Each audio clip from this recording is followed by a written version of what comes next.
to dance. First one is called Boogaloo. Looks like this.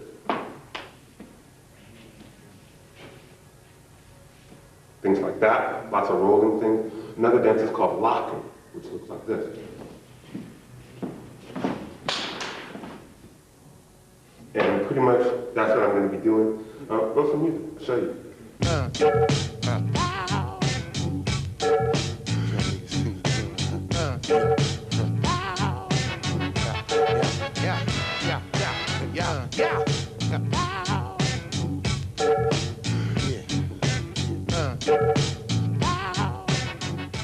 People have been doing it like since the late 60s.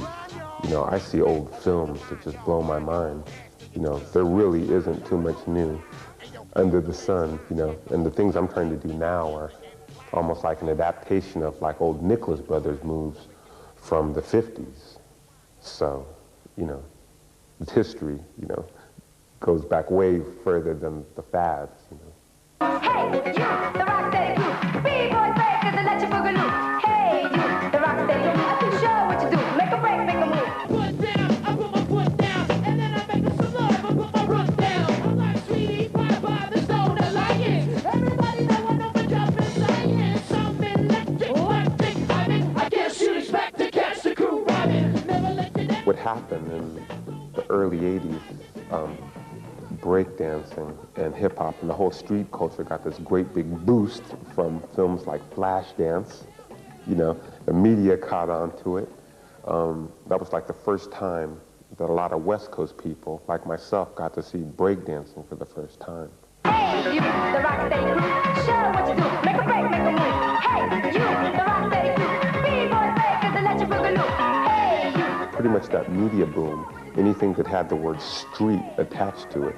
You know, people were trying to go into the subcultures, go into, you know, the so-called ghettos and to see, you know, how people were dancing. When it really wasn't anything new at all, you know.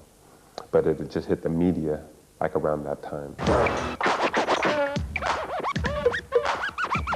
They were all street cultures happening at the same time. In New York, people like Africa Bambaataa tried to like organize people doing these certain disciplines, you know, and tried to get them together in like a group, you know, to be better than you were, to have like immediate goals that weren't like violent and such.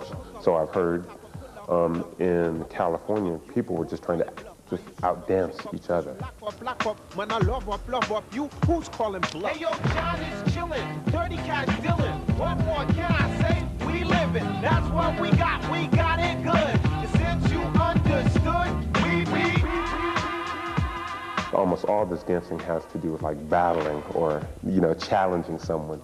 So it was just the case that you had to be better than the next person, you know, to get any type of fame or notoriety. Same thing with the graffiti. These graffiti artists, they were battling each other, you know, and the same thing with the DJs. They would contest who had the best parties, who could throw the best, you know, parties. And at these parties, it just so happened that these best dancers, you know, would come and compete against each other. And a lot of times, you know, the dancers knew graffiti artists. So that's like kind of how it was all together back then. You know what time it is, you know what time it is. We grind, y'all. Bounce back, open your mind, y'all. Grind your whole ass till you twist your waistline. Y'all know the time. Hey, yo, feel the bass line. Stack the overdrive, bounce, baby, feel the incline. So genuine every time. People were faced with having to grow up. Okay, what are you going to do when you grow up? How are you going to make your money? You know, right now there's a huge music industry. You know, people can make oogles of money, you know, rapping or coming out with a song, whereas like dancing, you know, there's not really too many, you know, aspirations apart from just being the best dancer.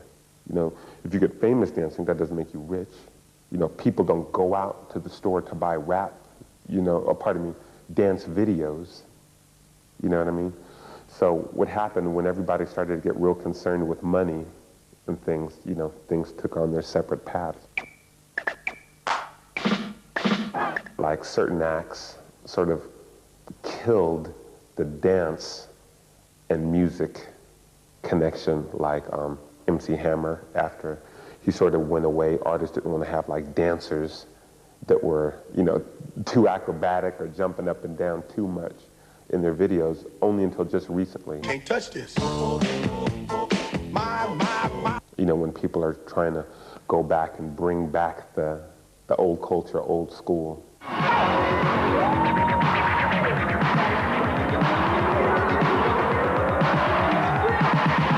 Electricity just run through me.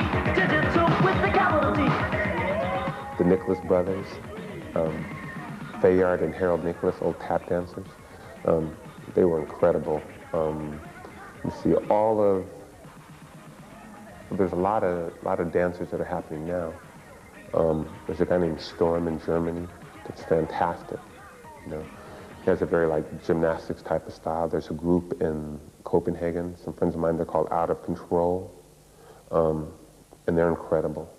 You know, there's, you know, quite a few people like speckled out here and there. There's a guy in Sweden named, I call him Dias, even though that's not his real name. His name is Mark Diaz. We grind, y'all. Bounce back, open your mind, y'all. Grind your whole ass till you twist your waistline. Y'all know the time. And yo, feel the bass line. Stack the overdrive, bounce, baby, feel the incline. So genuine every time, plus to redefine. The wicked new design, making y'all press rewind. Back when all this started, it was pretty much before the VCR had gotten really popular.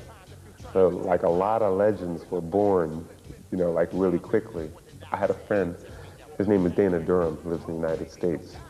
At a talent show, he convinced people that he opened up his watch, took out a shrinking pill, you know, ate it and got smaller, you know? And there was like hundreds of witnesses that saw it, you know, he goes like, you know, and he gets like smaller, you know, and he has a big down jacket, you know, and people are like, God, did you see it shrink? You know, anyway, this is like some 20 years later, and you know, he works at a Safeway, and people know him as, you know, damn it, the dude that shrank, you know, did you see it? It was real, everyone saw it.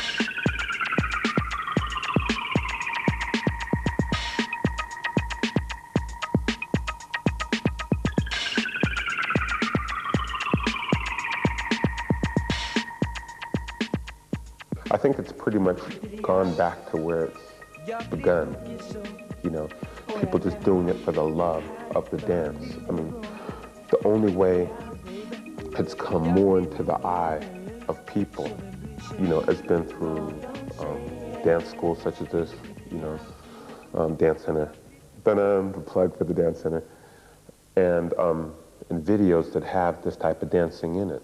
Where, so like you'll see people out in clubs try to do what they saw in videos. They don't know it's hip hop. You know what I mean? They're just trying to do that thing that was on the video. So as far as like the true hip hop, like core, the way it started, it's pretty much just the way it began. Like a few people here and there, you know what I mean? Trying to do it for each other. And not so much the media exploitation, because it's not really fully back. Say the hip hop, the hip to the hip of the hip hip, but hop and you don't stop, or rock it to the bang bang. You can say up jump the boogie to the rhythm of the boogie to beat. Let's give it a we rock a Scooby Doo. Guess what? America, we love you. I got you rock and you roll with us so much so. You can rock till you're 101 years old. I don't mean to brag, I don't mean to boast, but that squash like butter on your breakfast toast. So rock it out. Vi kommer